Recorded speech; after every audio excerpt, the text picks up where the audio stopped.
House apartment for rent, pinapaupang bahay. Townhouse up and down with 2 bedrooms and 1 bathroom with garage. Nakatiles ang flooring, bagong pintura, may sariling metro ng kuryente at tubig, malapit sa highway, may malapit na school at market. Open, vacant, and ready for occupancy. Yes, house apartment inside subdivision with community and flood-free location. Maganda yung bahay at maganda rin ang location. Very accessible and very affordable. Hello everyone, kamusta kayong lahat? Ito po yung na-visit natin at na-locate na bakanteng pinapaupang bahay.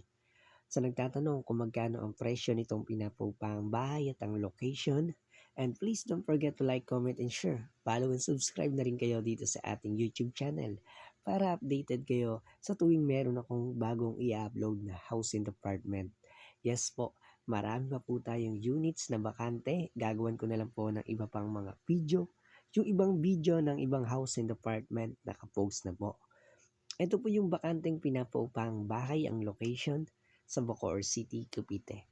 Ang presyo, 10,000 pesos monthly.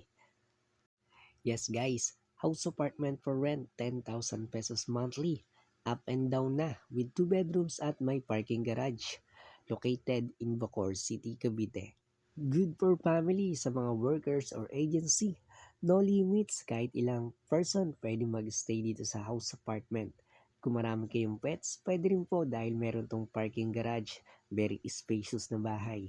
And yes guys, pwede rin po mag-parking sa harapan ng bahay kaya kayang makapag-accommodate nito ng dalawang vehicles para sa parking. Yes, so naghanap naman ng house and apartment na pwedeng magtindahan, pwede rin po ito dahil katapat lang po ito ng basketball court. So matao po dito sa may street ng subdivision.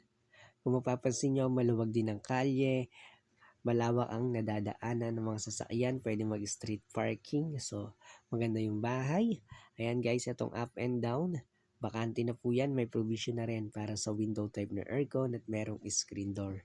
And yes, sa mga interested, kung gusto nyo bisitahin, pwede naman po para makita nyo rin ang personal. Kung gusto nyo pang magpa-assist sa akin, pwede rin kayong tumawag sa aking cellphone number, sa mag-chat sa aking Facebook, sa WhatsApp, and sa Viber. Welcome at maraming salamat sa pagbisita dito sa ating YouTube channel. Please don't forget to like, comment, and share. Follow and subscribe na rin kayo para lagi kayong updated. Ulit, ito po yung bakanteng pinapaupang bahay sa Bacoor City, Cavite. Townhouse na bahay, 2 bedrooms up and down with 1 bathroom with 10,000 pesos monthly. Ito po yung number ko. Ayan din po yung aking Facebook. Ayan din po yung aking pangalan. So then, ito po yung house apartment. Ito po yung bahay. 10K po monthly. 2 bedrooms. Location, Bacoor City, Cavite. Abangan nyo guys. Stay tuned. Marami pa akong iba pang i-share. Marami pa akong iba pang house and apartment na ipopost. Gagawan ko na lang din ng video. Maraming salamat ulit sa panonood. Sana kung nagustuhan nyo, i-like nyo, mag-comment kayo. Malaking tulong na yan para sa ating YouTube channel. Yun lang po at maraming salamat. Paalam.